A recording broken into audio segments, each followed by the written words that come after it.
अभी तक हमने ये देखा है कि अगर प्रकाश की तीव्रता को बढ़ाते हैं तो प्रकाश की तीव्रता को बढ़ाने की वजह से जो प्रकाश विद्युत धारा है वो बढ़ता है। मतलब आप ऐसा बोल सकते हैं कि प्रकाश की तीव्रता और प्रकाश विद्युत धारा एक दूसरे के अनुक्रमानुपाती है। एक बढ़ाएंगे, प्रकाश की तीव्रता को बढ़ाएंगे तो विद्युत धारा क्या था, बढ़ रहा था। तो हमने उसका ग्राफ भी देखा था। अब हम लोग बात करेंगे प्रकाश विद्युत धारा पर विभव का प्रभाव। यानी अगर हम लोग विभव को चेंज करते हैं तो उसको चेंज करने से किस तरह का परिवर्तन होता है, वही हम लोग यहाँ पे देखने वाले हैं। ये चित्र हम लोगों ने पहले ही बनाया हुआ है। यहाँ पर आपको दो पट्टिका दिखेगी, एक है संग्राहक पट्टिका और दूसरा है उत्सर्जक पट्टिका, ए और सी। ध्यान रखिएगा, जो यहाँ पे संग्राहक पट्टिका होता है उसका विभव हम लोग धनात्मक और ऋणात्मक दोनों ले सकते हैं पट्टिका सी के सापेक्ष में। जैसा हमें ज़रूरत होगा उसके हिसाब से हम लोग यहाँ पर विभव का जो धनात्मक या ऋणात्मक है उसको बदलते रहेंगे। शुरू में जब हम लोग इस प्रयोग को शुरुआत करते हैं तो ऐसे केस में हम लोग जो पट्टिका ए है इसको हम लोग धनात्मक विभव पर रखते हैं। पहले एक फिक्स धनात्मक विभव को रखेंगे। यहाँ पर जब हम धनात्मक विभव बनाते हैं तो उससे क्या होता है, यहाँ पर जो इलेक्ट्रॉन उत्सर्जित होते हैं वो उन इलेक्ट्रॉन्स को अपनी तरफ आकर्षित करेगा। जब इलेक्ट्रॉन को आकर्षित करेगा तो इलेक्ट्रॉन यहाँ से बहना शुरू कर देंगे और जब इलेक्ट्रॉन बहना शुरू करेंगे तो इलेक्ट्रॉन की वजह से जो इलेक्ट्रॉन यहाँ पर बह रहे होंगे उनकी वजह से हमें मिलता है प्रकाश विद्युत धारा। तो जब एक्सपेरिमेंट को स्टार्ट किया गया तो लोगों ने ये देखा कि जब हम लोग संग्राहक पट्टिका को धनात्मक विभव पर रखते हैं सी के सापेक्ष में, तो जब इलेक्ट्रॉन यहाँ से उत्सर्जित होता है तो ये इलेक्ट्रॉन को अपनी तरफ आकर्षित करेगा। जब इलेक्ट्रॉन को आकर्षित करेगा तो इलेक्ट्रॉन यहाँ से बहना शुरू करते हैं और इलेक्ट्रॉन के बहने की वजह से हमें यहाँ पर कुछ विद्युत धारा मिलती है। जब इसका आप ग्राफ देखेंगे तो जो ग्राफ होगा, जब इसका आप ग्राफ देखेंगे तो ग्राफ जो रहेगा वो बढ़ना शुरू होता है। अब दिमाग में एक बात यहाँ पर आता है कि जो ग्राफ है वो शून्य से स्टार्ट क्यों नहीं हुआ। ग्राफ शून्य से स्टार्ट होने का रीज़न, शून्य से जो स्टार्ट नहीं हो रहा है उसके पीछे का रीज़न ये है कि ये जो प्रोसेस होता है वह बहुत ही फास्ट होता है। फास्ट का मतलब ये हुआ कि यहाँ से प्रकाश गिरा, इलेक्ट्रॉन बाहर आया, इलेक्ट्रॉन का उत्सर्जन हुआ, इलेक्ट्रॉन ये दूरी कवर किया, यहाँ पास हुआ, करंट मिला।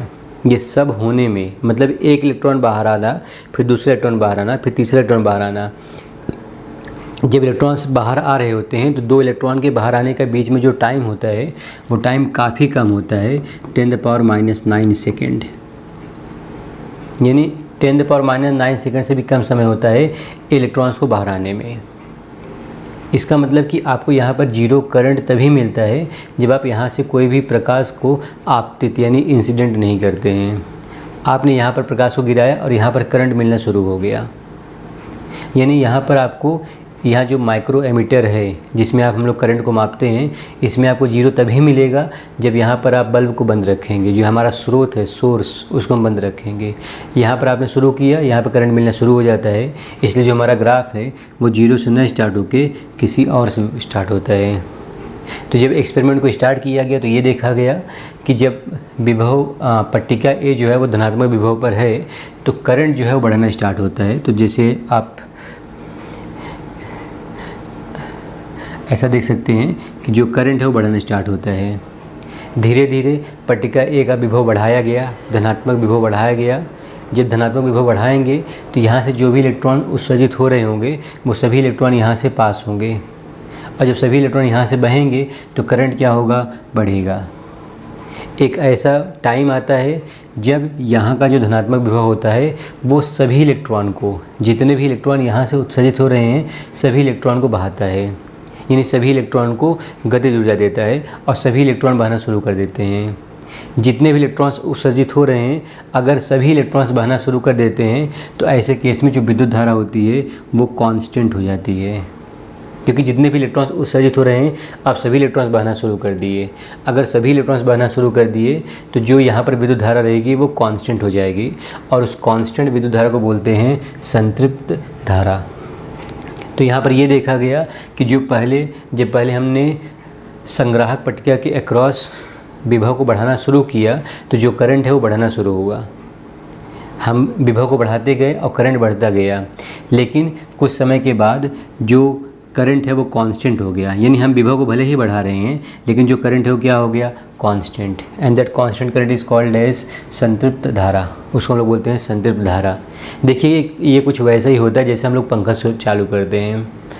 एक समझाने के हिसाब से बता रहा हूँ मैं आपको, जब आप पंखा चालू करते हैं तो उसका स्पीड धीरे धीरे बढ़ना स्टार्ट होता है। तो ऐसा मान के चलिए कि उसके अक्रॉस जो विद्युत धारा है वो बढ़ रही है, विद्युत धारा बढ़ रही है तो उसका जो गति है, स्पीड, वो बढ़ रहा है। लेकिन क्या उसका स्पीड हमेशा बढ़ते रहता है? नहीं, कुछ समय बाद उसका स्पीड क्या हो जाता है, कांस्टेंट। अगर उसका स्पीड कांस्टेंट हो गया, यानी आप ऐसा बोल सकते हैं कि उसके अक्रॉस, उसके पास जो विद्युत धारा थी वो भी क्या हो गई, कांस्टेंट। और उसी कांस्टेंट विद्युत धारा को हम लोग क्या बोलते हैं, संतृप्त धारा। तो जैसे पंखा पहले जब चलना शुरू करता है तो पहले उसका वेग, उसका स्पीड, उसका गति बढ़ता है, बाद में कांस्टेंट हो जाता है, तो उसी कांस्टेंट को बोलते हैं संतृप्त। अब यहाँ पर जब यहाँ पे इस स्रोत को, इस सोर्स को ऑन किया गया तो हमने ये मान के चला कि इसका जो इंटेंसिटी है वो I1 है, मतलब जो प्रकाश की तीव्रता है वो तीव्रता कितना है, I1। जैसे यहाँ पर आप देख सकते हैं, एक मैंने चित्र बनाया हुआ है जहाँ पर दो स्रोत है S1 S2। दोनों स्रोत के लिए जो प्रकाश की तीव्रता है वो अलग अलग है, I1 है और I2 है। यहाँ पर I2 जो है वो I1 से ज़्यादा है। हमने इसके पहले पढ़ा हुआ है कि अगर प्रकाश की तीव्रता ज़्यादा होगी तो ऐसे केस में, प्रकाश की तीव्रता ज़्यादा होगी तो ऐसे केस में जो अपने को धारा मिलेगी, प्रकाश विद्युत धारा, वो ज़्यादा मिलेगी। जितना ज़्यादा प्रकाश गिरेगा, जितना ज़्यादा प्रकाश गिरेगा, आपतित होगा, उतने ज़्यादा इलेक्ट्रॉन्स का उत्सर्जन होगा। जितने ज़्यादा इलेक्ट्रॉन्स का उत्सर्जन होगा उतना ही ज़्यादा हमें क्या मिलेगा, प्रकाश विद्युत धारा। अब जैसे आप यहाँ देख सकते हैं कि दो स्रोत है S1 S2, दोनों की विद्युत धारा, दोनों की प्रकाश तीव्रता अलग अलग है। अगर दोनों की प्रकाश तीव्रता अलग अलग है, यानी दोनों केस में हमें करंट अलग अलग मिलेगा, यानी विद्युत धारा अलग अलग मिलेगा, जैसा आप यहाँ देख सकते हैं। जैसे वहाँ पे दो स्रोत है, मान लीजिए 3 स्रोत होता, तो अगर 3 स्रोत होता तो वहाँ पर होता I1 I2 I3। I1 क्या हो गया, पहले स्रोत के लिए, जो पहला स्रोत है S1, उसके लिए प्रकाश की तीव्रता, I2 हो गया दूसरे के लिए, I3 हो गया तीसरे के लिए। और आप यहाँ देख सकते, बोला गया है I3 सबसे बड़ा है, उसके बाद I2 है, सबसे छोटा क्या है, I1 है। क्योंकि हम जानते हैं कि प्रकाश की तीव्रता और प्रकाश विद्युत धारा अनुक्रमानुपाती होते हैं। तो अगर तीव्रता बढ़ेगी तो प्रकाश की धारा भी क्या होगी, बढ़ेगी। इसलिए देखिए ग्राफ ऊपर गया हुआ है, तो पहले का ग्राफ यहाँ से शुरू है, दूसरे का यहाँ से, तीसरे का यहाँ से। तो इस तरह से जो करंट होता है, जो प्रकाश विद्युत धारा होती है वो बढ़ती है, पहले बढ़ेगी, बाद में कांस्टेंट हो जाती है। अब ये बोला गया कि हमें जो ये विद्युत धारा है उसको शून्य करना है। अब अगर मुझे विद्युत धारा को शून्य करना है तो मुझे ये देखना होगा कि जो इलेक्ट्रॉन यहाँ से उत्सर्जित होकर बह रहे हैं उनको बहने से रोकना। यानी जो ये संग्राहक पट्टिका है जो इलेक्ट्रॉन को अपनी तरफ आकर्षित कर रही थी, अब हम लोग इस पट्टिका से इलेक्ट्रॉन को प्रतिकर्षित कराएंगे, रिपेल कराएंगे।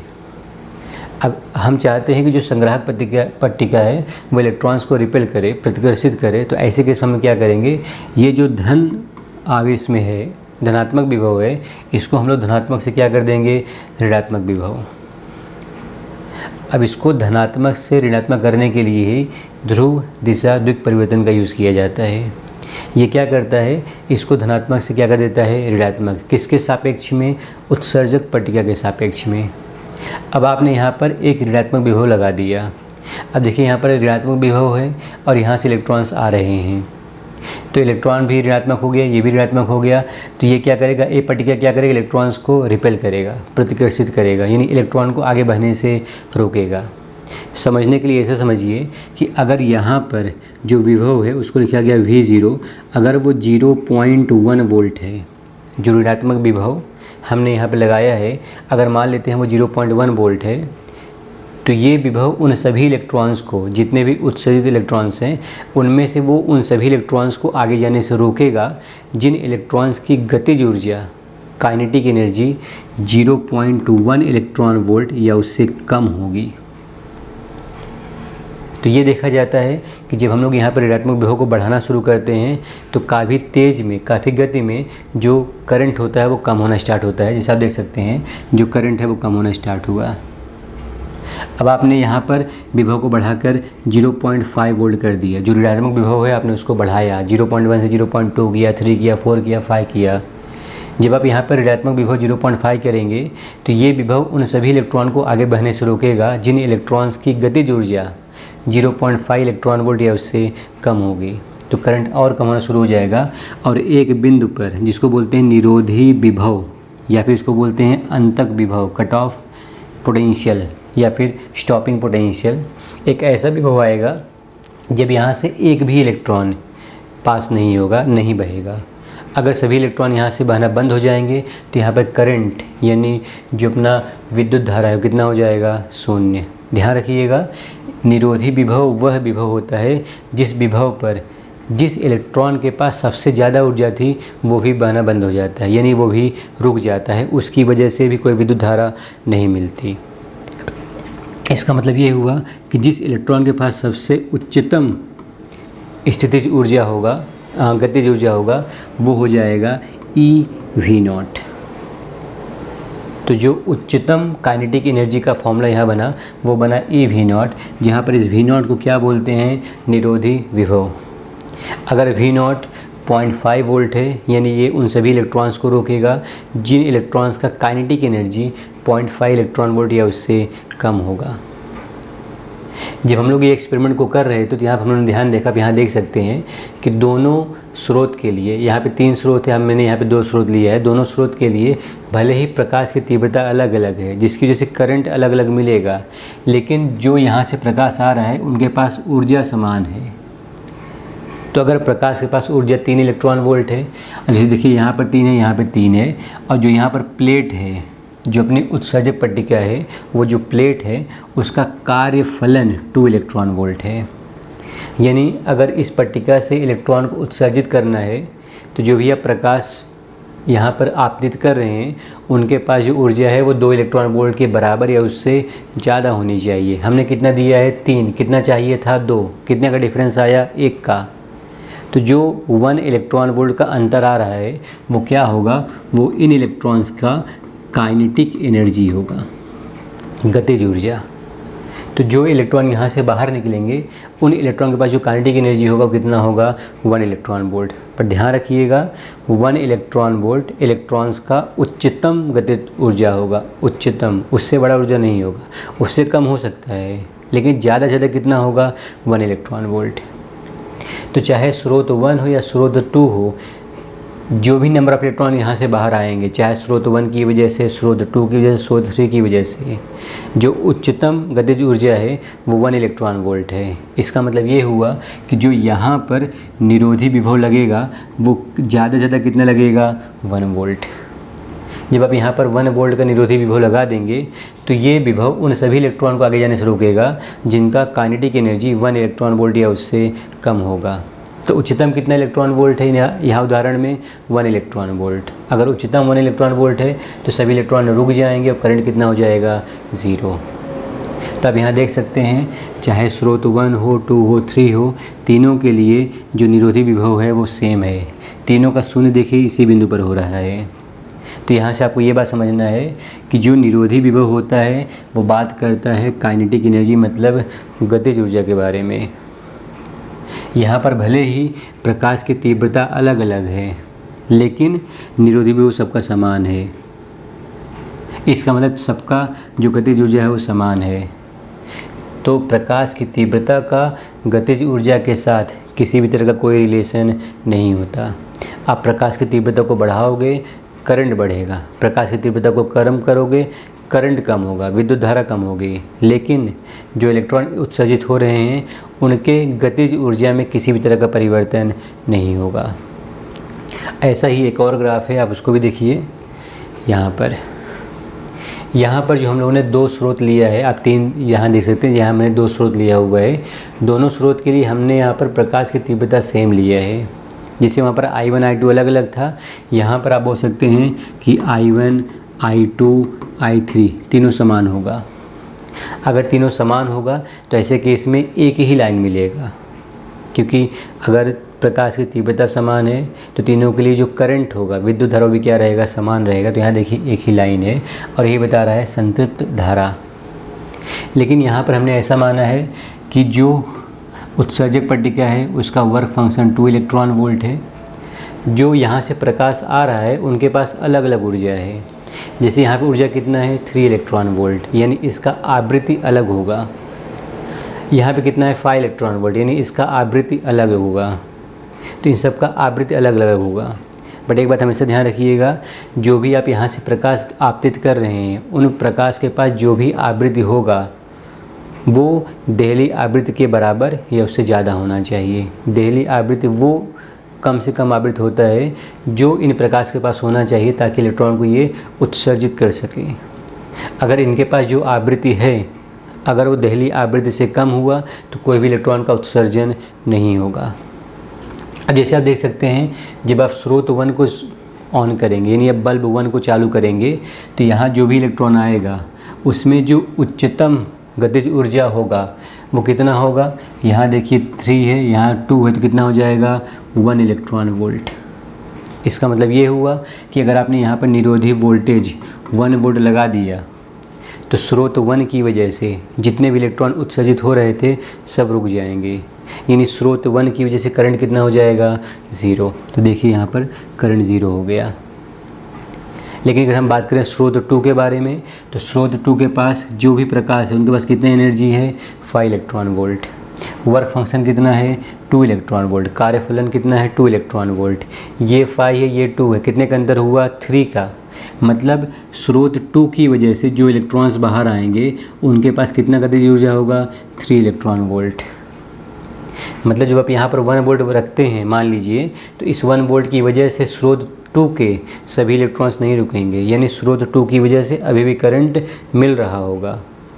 तो अगर आप चाहते हैं कि स्रोत 2 की वजह से जितने भी इलेक्ट्रॉन्स आ रहे हैं सब रुक जाएं तो आपको इसको बढ़ाकर कितना करना होगा 3 वोल्ट। जब इसको आप 3 वोल्ट करेंगे तो ये उन सभी इलेक्ट्रॉन्स को रोकेगा जिनका काइनेटिक एनर्जी 3 इलेक्ट्रॉन वोल्ट या उससे कम होगा। आप देख सकते हैं यहाँ पर ये दूसरा बिंदु है। उदाहरण के हिसाब से अगर ये 1 वोल्ट हुआ तो ये 3 वोल्ट हुआ।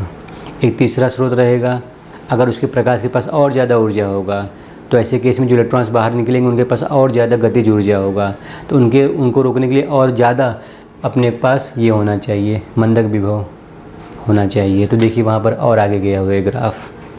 तो ये ग्राफ भी यही बता रहा है कि देखिए आवृत्ति अलग अलग है। जो यहाँ पर ऐसा μ1 लिखा है μ2 लिखा है इसको आवृत्ति बोलते हैं। आवृत्ति को हम लोग μ से दर्शाते हैं, f से दर्शाते हैं, n से दर्शाते हैं। तो देखिए आवृत्ति का मान अलग अलग है, एनर्जी अलग अलग है। आवृत्ति अलग होगा तो विभव का मान अलग अलग है। इसका मतलब ये हुआ कि प्रकाश की तीव्रता का आवृत्ति के साथ कोई रिलेशन नहीं है। अगर आप आवृत्ति अलग अलग रखेंगे तो जो इलेक्ट्रॉन्स उत्सर्जित हो रहे होंगे उनका गतिज ऊर्जा अलग अलग होगा। आवृत्ति का जो रिलेशन होता है वो गतिज ऊर्जा के साथ होता है, तीव्रता के साथ कुछ भी नहीं होता।